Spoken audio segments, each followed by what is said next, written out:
ನೀವು ನೋಡಾಕತ್ತೀರಿ KK2 news. ನಾನು ಶ್ರೀನಿಧಿ.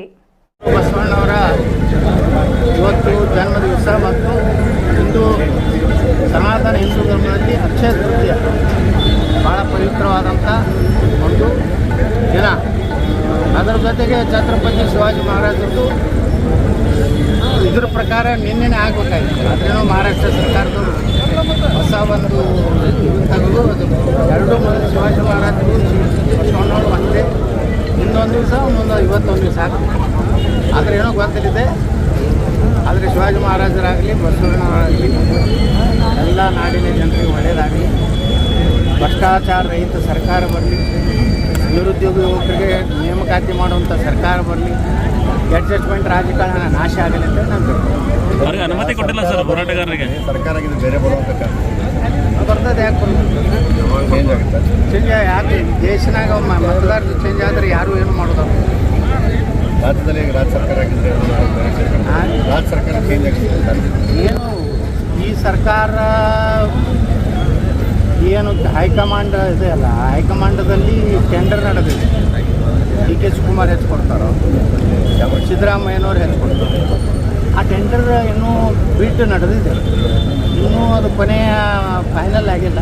ಅದು ಕೂಡ ರಾಹುಲ್ ಗಾಂಧಿ ಅನೌನ್ಸ್ ಮಾಡ್ತಾರೆ, ಇದು ರೇಟ್ ಹೆಚ್ಚಾಗಿದೆ, ಅದಕ್ಕೆ ನಾನು X Y Z ಮಾಡ್ತಾರೆ. ಕಾಂಗ್ರೆಸ್ ಶಾಸಕ ರಾಜಣ್ಣ ಅವರು ವ್ಯಕ್ತಪಡಿಸ್ತಾ ಇದ್ದಾರೆ, ಸಿದ್ದರಾಮಯ್ಯ ಅವರು ಅಸಹಾಯಕರಾಗಿದ್ದಾರೆ, ಮಾತಾಡ್ತಾ ಇಲ್ಲ. ರಾಜಣ್ಣ ಅವ್ರು ಹೇಳಿದ್ದು 100% ಸತ್ತಿದೆ. ನನ್ನ ಹಾಗೆ ರಾಜಣ್ಣ ಅವ್ರು ಸಹ ಕಾಂಗ್ರೆಸ್ನಲ್ಲಿ ನೇರವಾಗಿ ಮಾತಾಡೋರು. ಅವರು ಸಿದ್ದರಾಮಯ್ಯನವರು ಭಾಳ ನಂಬಿದ್ರು. ಇವರು ಒಬ್ಬರೇ ಅಲ್ಲ, ಭಾಳಷ್ಟು ಸಿದ್ದರಾಮಯ್ಯ ಫಾಲೋವರ್ಸ್ ಬಳಿ ಈ ಒಂದು ಭಾವನೆ ಬಂದಿದೆ. ಒಂದನೇದು ಸಿದ್ದರಾಮಯ್ಯನವರು ಮತ್ತೇನು ಸಿದ್ದರಾಮಯ್ಯ ಇಲ್ಲ, ನಂಬರ್ 1 ಇದು ವಿಧಾನಸಭಾದಲ್ಲಿ. ಎರಡನೇದು ತಮ್ಮ ಫಾಲೋವರ್ಗಳ ರಕ್ಷಣೆ ಮಾಡ್ತಾಯಿದ್ರು. ಮೂರನೇದು ಅವರು ಸಿದ್ದರಾಮಯ್ಯನವರು ಏನೋ ನಿರೀಕ್ಷೆ ಇಟ್ಟಿದ್ರು ಜನ, ಆ ರೀತಿ ಸರ್ಕಾರ ಕೊಡಲಿಲ್ಲ. ಇದು ಮೂರರಲ್ಲಿ ಸಿದ್ದರಾಮಯ್ಯನವರು ವಿಫಲರಾಗ್ಯಾರ.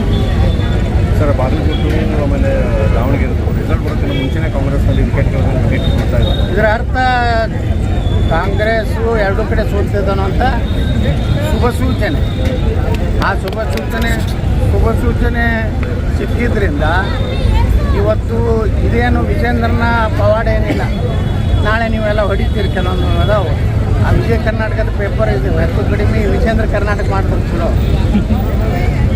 ನಾಳೆ ಏನಂತಾರೆ, ವಿಜೇಂದ್ರ ನೇತೃತ್ವದಲ್ಲಿ ಬತ್ತತ್ತಾರೆ. ಅಲ್ಲಿ ಸಾಬ್ರು ಕಾಂಗ್ರೆಸ್ಗೆ ಬುದ್ಧಿ ಕಲಿಸ್ಬೇಕಾಗೈತಿ. ಸಾಬರ ಜಗಳ, ಕಾಂಗ್ರೆಸ್ ಜಗಳ, BJP ಲಾಭ ಆಗ್ತದೆ. ಇಲ್ಲಿ ಬಾಗಲಕೋಟೆನಾಗಂತೂ ಗುರ್ತೈತಿ. ಅವ್ರ ಅಟ್ಯಾಟ್ ಮಹಾನ್ ನಾಯಕರು ಬಂದ್ರೆ 8 ಜನ ಆಗ್ತಿದ್ರು, ವಾತಾವರಣ ಹೆಂಗಿತ್ತು ಎಲ್ಲನೂ ಬರ್ತದೆ. ಅದಕ್ಕೆ ಕ್ರೆಡಿಟ್ ನೀವು ನಾಳೆ ಇವೆರಡೂ ಕ್ರೆಡಿಟ್ ಅವ್ರು ಕೊಡ್ಲಾಕಂತೇಳಿ ಸಾಯಂಕಾಲ ಎಲ್ಲ ಚಾನಲ್ದವ್ರು ಒಂದೊಂದು ತಾಸು ವಿಜೇಂದ್ರ ಇಲ್ಲದೆ BJP ನಾಶ ಆಗುತ್ತೆ ಅಂತ ಹೊಡಿಬಾರ್ದು. ಈಗ ಅದೇನೇ ಬಂದರೂ ಹಿಂದುತ್ವ ಸಲುವಾಗಿ ಬರ್ಲಾಕತ್ತದ. BJP ನಾಯಕತ್ವದಿಂದಿಲ್ಲ. BJP ನಾಯಕತ್ವ ರಾಜ್ಯದಲ್ಲಿ ಸಂಪೂರ್ಣ ವಿಫಲ ಆಗಿದೆ. ಸರ್, ನಾಳೆ 21ಕ್ಕೆ ನೀವು ಹೋರಾಟ ನೋಡ್ರಿ, ಮಹಿಳೆಯರ ವಿರೋಧಿಗಳದಾರ ಅನ್ನೋದು ಇಡೀ ಜಗತ್ತಿಗೆ ಗೊತ್ತಾಗಿದೆ. ಕಾಂಗ್ರೆಸ್ ಅಂದರೆ ಮಹಿಳಾ ವಿರೋಧಿ. ಇದು ನಾವಿದ್ದಾಗೇ ಅಟಲ್ ಬಿಹಾರಿ ವಾಜಪೇಯಿ ಅವರು ತರಬೇಕು ಮಹಿಳಾ ಮೀಸಲಾತಿ ಅಂದಾಗೂ ಸಹ ಕಾಂಗ್ರೆಸ್ಸು, ಮುಲಾಯಂ ಸಿಂಗ್ ಯಾದವ್, ಲಾಲು ಪ್ರಸಾದ್ ಯಾದವ್ ಎಲ್ಲರೂ ವಿರೋಧ ಮಾಡ್ತಾರೆ. ಸುಮ್ಮನೆ ಏನಾದ್ರು ನೆಪ ತೆಗಿ. ನೋಡ್ರಿ, ಈಗ 850 ಸೀಟ್ ಆಗಿದ್ದರೆ 33% ಸುಮಾರು 260-70 ಜನ ಮಹಿಳೆಯರು ಹೋಗ್ತಾರೆ.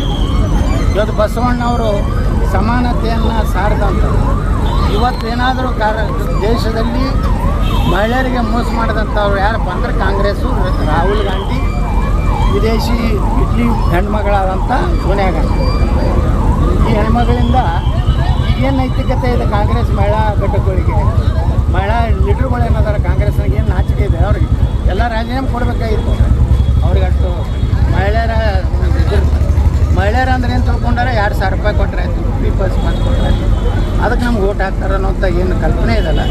ಮುಂದಿನ ವಿಧಾನಸಭೆ ಲೋಕಸಭೆದಾಗ ತಿಳಿಸ್ತಾರೆ. ಇದೇನು ನರೇಂದ್ರ ಮೋದಿಯವರು ಹಿನ್ನಡೆ ಅಲ್ಲ, ಇದು BJP ಹಿನ್ನಡೆ ಅಲ್ಲ, ಇದು ಹಿನ್ನಡೆ ಕಾಂಗ್ರೆಸ್ಸಿಗೆ. ನರೇಂದ್ರ ಮೋದಿಯವರು ಕಾಂಗ್ರೆಸ್ಸಿನ ಬಣ್ಣ ಇವತ್ತು ಬಯಲು ಮಾಡಿದ್ದಾರೆ. ಏನು ಮಹಿಳಾ ಮೀಸಲಾತಿಯನ್ನು ಕೊಡಲಾರ್ದಕ್ಕೆ ಏನು ಮಾಡ್ಯಾರ ಅಂದ್ರೆ ನರೇಂದ್ರ ಮೋದಿಯವರು ಇದರಲ್ಲಿ ಗೆದ್ದಿದ್ದಾರೆ, ಗೆದ್ದಿದ್ದಾರೆ. ಕಾಂಗ್ರೆಸ್ ಗೆದ್ದು ಸೋತಿದ್ರು. ಹಿಂಗೆ ಹಿಂಗಿದೆ. ಸರ್ ನಾಳೆ 21ಕ್ಕೆ ಹೋರಾಟಕ್ಕೆ ಕರೆ ಕೊಟ್ಟಿದ್ರೆ ನಿಮ್ಮ ನೇತೃತ್ವದ ಬಟ್ ಜಿಲ್ಲಾಡಳಿತ ಅನುಮತಿ ಕೊಟ್ಟಿಲ್ಲ ಸರ್. ನೋಡಿ, ಇಡೀ ರಾಜ್ಯದಲ್ಲಿ ಸುಮಾರು 2,88,000 ಹುದ್ದೆಗಳು ಖಾಲಿ ಇದೆ. ಮತ್ತು ಈ ನಿಗಮ ಮಂಡಳಿಗಳಲ್ಲಿ 1 ಲಕ್ಷಕ್ಕೆ ಸಮೀಪ ಹುದ್ದೆಗಳ ಖಾಲಿ ಇದೆ. ಹೆಚ್ಚು ಕಡಿಮೆ 4 ಲಕ್ಷ ಸಮೀಪ ಉದ್ಯೋಗ ಯುವಕರಿಗೆ ಕೊಡಬೇಕಾಗಿದೆ. ಆದರೆ ಈ ಸರ್ಕಾರದಲ್ಲಿ ದಿವಾಳಿ ಆಗಿದೆ. ಹಣ ಇಲ್ಲ, ಬರೀ ಗ್ಯಾರಂಟಿ. ಈ ಸಲನೂ 1,16,000 ಕೋಟಿ ರೂಪಾಯಿ ಸಾಲ ತೆಗೆದಾರ.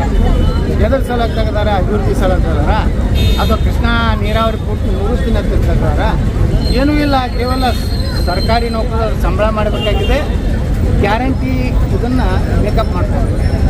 ಇದರಿಂದ ಕರ್ನಾಟಕದ ಅಭಿವೃದ್ಧಿ ಆಗ್ತಾ ಇಲ್ಲ. ನಿರುದ್ಯೋಗ ಯುವಕರಿಗೆ ಇವತ್ತು ಏನು ಸಿಗಬೇಕಾಗಿತ್ತು ನೌಕರಿ, ಅದು ಸಿಗ್ತಾ ಇಲ್ಲ. ಅದಕ್ಕೇ ನಾವು ನಾಳೆ ಬಿಜಾಪುರನ ಕರೆ ಕೊಟ್ಟಿದ್ದೀವಿ. ಆದರೆ ಪೊಲೀಸರು ರಾಜ್ಯ ಸರ್ಕಾರದ ಒಂದು ಒತ್ತಡದಿಂದ ಈ ಒಂದು ಏನು ಅನುಮತಿಯನ್ನು ನಿರಾಕರಿಸ್ಯಾರ. ನಾವು ಇದನ್ನು ಕಲಬುರಗಿ ಪೀಠದಲ್ಲಿ ಚಾಲೆಂಜ್ ಮಾಡ್ತೀವಿ. ನಾವು ಹೋರಾಟ ಬಿಡುವುದಿಲ್ಲ. ನಾನು ಯುವಕರ ಜೊತೆ ಇರ್ತೀನಿ, ಕರ್ನಾಟಕದ ನಿರುದ್ಯೋಗ ಯುವಕರ ಜೊತೆಗೆ.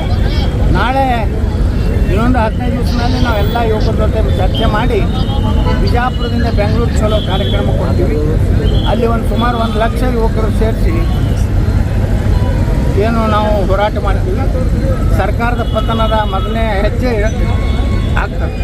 ನಾನು ಸಿದ್ದರಾಮಯ್ಯ ಸರ್ಕಾರಕ್ಕೆ ಎಚ್ಚರಿಕೆ ಕೊಡ್ತೀನಿ. ತಕ್ಷಣ ನೇಮಕಾತಿ ಪ್ರಾರಂಭ ಮಾಡಬೇಕು. ನಮ್ಮ ನಿರುದ್ಯೋಗ ಯುವಕರಿಗೆ ಉದ್ಯೋಗ ಕೊಡಬೇಕು. ಯಾರೇ ನಿರುದ್ಯೋಗ ಯುವಕರು ಉದ್ಯೋಗ ತಗೋತಾರಲ್ಲ ಅವ್ರಿಗೆ ಯಾವ ಫ್ರೀಗಳನ್ನು ಕೊಡುವ ಅವಶ್ಯಕತೆ ಇಲ್ಲ. 2,88,000 ಉದ್ಯೋಗಗಳನ್ನು ತುಂಬಿಟ್ರೆ 2,88,000 ಕುಟುಂಬಗಳು ಏನೋ ಅವ್ರ ಅನುಕೂಲ ಆಗ್ತದೆ. ಅಂಥವ್ರಿಗೆ ಏನು ಗ್ಯಾರಂಟಿ ಬೇಕಾಗಿದೆ? ಕಾಂಗ್ರೆಸ್ ಸರ್ಕಾರದಲ್ಲಿ ಪ್ರತಿಭಟನೆ ಮಾಡಲಿಕ್ಕೂ ಹೌದು. ಅದು ಇವತ್ತು ಏನು ಹಿಂದೆ ಇಂದಿರಾ ಗಾಂಧಿ ಎಮರ್ಜೆನ್ಸಿ ತಂದಿರಲಿಲ್ಲ, ಇವತ್ತು ಸಿದ್ದರಾಮಯ್ಯನ ಎಮರ್ಜೆನ್ಸಿ ಕರ್ನಾಟಕ ನಡೆದಿದೆ. ಸಿದ್ದರಾಮಯ್ಯನವರು ಈ ರೀತಿ ಯುವಕರು ತಮ್ಮ ಬೇಡಿಕೆ ಬೇಡಬೇಕಲ್ರಿ, ಯಾರ್ಯಾರಿಗೂ ಪರ್ಮಿಷನ್ ಕೊಡ್ತಾರೆ. ಆದರೆ ಹುಡುಗರು ತಮ್ಮ ಈಗ ನೋಡ್ರಿ, ಅವರು ನಾವೇ ಆತ್ಮಹತ್ಯೆ ಮಾಡ್ಕೊತೀವಿ ಅನ್ನೋದು ಹೋರಾಟದ ಹಕ್ಕಕ್ಕೆ ಸ್ವಚ್ಛ ಮರಣ ಅದನ್ನು ಮಾಡ್ತೀವಿ ಅನ್ನೋಂಥ ಪರಿಸ್ಥಿತಿ ಯುವಕರು ಬಂದಾರ. ಮತ್ತು ನೀವು ಯುವಕರದ ಹೋರಾಟದ ಒಂದು ಹಕ್ಕೇನಿದೆ ಪ್ರಜಾತಂತ್ರದ. ಎಂತಿಂಥ ದೇಶದ್ರೋಹಿಗಳ ಹೋರಾಟಕ್ಕೆ ಸಪೋರ್ಟ್ ಮಾಡ್ತಾರೆ. ಪಾಕಿಸ್ತಾನ ಜಿಂದಾಬಾದ್ ಅನ್ನೋಂಥ ಹೋರಾಟಗಳಿಗೆ ನಮ್ಮ ಪೊಲೀಸ್ ಇಲಾಖೆ ಅನುಮತಿ ಕೊಡ್ತದೆ. ನಿರುದ್ಯೋಗ ಯುವಕರು ತಮ್ಮ ಭವಿಷ್ಯದ ಬಗ್ಗೆ ನೋಡಿ ಲಕ್ಷಾಂತರ ರೂಪಾಯಿ ಕೊಟ್ಟು ಶಿಕ್ಷಣ ಕಲಿತಿರ್ತಾರೆ. ಅವರಿಗೆ ಇವತ್ತು ನೌಕರಿ ಇಲ್ಲ ಅಂದರೆ ಅವ್ರಿಗೇನು ಮಾಡಬೇಕು? ಏನು ಅವ್ರೇನು ದಯಾಮರಣ ಏನು ಇದನ್ನು ಬೇಡ್ತಾ ಇದ್ದಾರೆ, ಅದನ್ನಾದರೂ ಕೊಡಲೇದು. ಅದರೇ ಅನುಮತಿ ಕೊಟ್ಟಿಲ್ಲ ಅಂದರೆ ಸಿದ್ದರಾಮಯ್ಯ ಸರ್ಕಾರ ದಿವಾಳಿ ಆಗಿಬಿಟ್ಟಿದೆ. ಅದಕ್ಕೆ ನಾವು ಯುವಕರ ಜೊತೆ ಇರ್ತೀವಿ. ಆ ಬೆಂಗಳೂರು ಚಲೋ ಕಾರ್ಯಕ್ರಮ ಮಾಡ್ತೀವಿ. ಅಷ್ಟೇ ಅಲ್ಲ, ಮುಂದಿನ ತಿಂಗಳು ನಾನು ಒಳ್ಳೆಯ ಒಂದು ಮುಹೂರ್ತ ನೋಡಿ ಕರ್ನಾಟಕದಲ್ಲಿ ಹೊಸ ರಾಜಕೀಯ ಒಂದು ವಿಚಾರವನ್ನು ಪ್ರಾರಂಭ ಮಾಡೋದು. ಹಿಂದುತ್ವದ ಎಲ್ಲ ಹಿಂದೂಗಳ ಒಂದು ಸಭೆ ಅಲ್ಲಲ್ಲಿ ಜಿಲ್ಲಾವಾರು ಮಾಡ್ತಾಯಿದ್ದೀನಿ. ಮೊದಲು ಕೋಲಾರ ಜಿಲ್ಲೆಯಿಂದ ನಮ್ಮ ಏನಲ್ಲಿ ಒಂದು ದೊಡ್ಡ ದೇವಸ್ಥಾನ ಇದೆ, ವಿಘ್ನೇಶ್ವರ ದೇವಸ್ಥಾನ, ಅಲ್ಲಿ ಪೂಜೆ ಮಾಡಿ ಇಡೀ ಕರ್ನಾಟಕ ಪ್ರವಾಸ ಮಾಡ್ತೀನಿ. ನನ್ನ 3 ಉದ್ದೇಶ: ಒಂದು ಹಿಂದುತ್ವ, ಒಂದು ನಿರುದ್ಯೋಗ, 3ನೇದು ಅಭಿವೃದ್ಧಿ. ಈ 3 ವಿಷಯ ತಗೊಂಡು ಮುಂದಿನ ದಿವಸಗಳಲ್ಲಿ ಕರ್ನಾಟಕದಲ್ಲಿ ಪ್ರಾದೇಶಿಕ ಪಕ್ಷ ಕಟ್ಟಬೇಕು ಅನ್ನೋಂಥ ಅಭಿಪ್ರಾಯವನ್ನು ಜನರಿಂದ ಯತ್ನಾಳ್ ಅವರ ಪ್ರಾದೇಶಿಕ ಪಕ್ಷ ಕಟ್ಟುವ ಚಿಂತನೆ ಈಗ ಆರಂಭ ಆಯಿತು. ಮುಂದಿನ ತಿಂಗಳ ಮೇದಲ್ಲಿ ಒಂದು ಒಳ್ಳೆಯ ದಿನ ನೋಡಿ ಇಡೀ ಎಲ್ಲ ಜಿಲ್ಲಾ ಕೇಂದ್ರ ಮೊದಲು ಹೋಗ್ತೀನಿ. ನೆಕ್ಸ್ಟ್ ಎಲ್ಲ ತಾಲೂಕು ಕೇಂದ್ರಕ್ಕೆ ಹೋಗ್ತೀನಿ. ಎಲ್ಲ ಹಿಂದೂ ಸಂಘಟನೆಗಳನ್ನು, ನಿರುದ್ಯೋಗ ಯುವಕರನ್ನು ಹಾಗೂ ಅಭಿವೃದ್ಧಿ ಚಿಂತನೆ ಮಾಡುವಂಥ ಜನರ ಒಂದು ಸಭೆಯನ್ನು ನಾನು ಮಾಡ್ತೀನಿ. ಬಿಟ್ಬಿಟ್ರಿ ಸರ್, ಹಳ್ಳಿ BJP ಏನು ನೋಡೋಣ ಯಾವುದು ಚುನಾವಣಾ ಆಯೋಗದವ್ರು ಯಾವ್ದು ಕೊಡ್ತಾರೆ? ನೀವೇನಾದ್ರು ಶಿಫಾರಸ್ ಮಾಡಿ ಬಟ್ ಇದು ಪ್ರಾದೇಶಿಕ ಪಕ್ಷ ಕಟ್ತೀನಿ ಅನ್ನೋದು ಅಧಿಕೃತವಾಗಿ ನಾ ಮೊದಲು ಅಭಿಪ್ರಾಯ ತೊಗೋತೀನಿ. ಇಡೀ ರಾಜ್ಯದಲ್ಲಿ ಅಭಿಪ್ರಾಯ ತೊಗೊಂಡು ಮುಂದೆ ಏನು ನಿರ್ಣಯ ಮಾಡಬೇಕು ಮಾಡ್ತೀನಿ.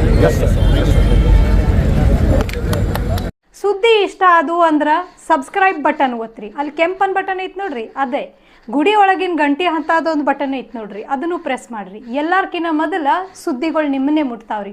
ಚಲೋ ಅಲ್ಲೇನ್ರಿ? ನಿಮ್ಮ ಬಳಗದಾಗ ಎಲ್ಲರಿಗೂ ಕಳಿಸ್ತೀರ, ಹೌದಲ್ರಿ? ಧನ್ಯವಾದಗಳು.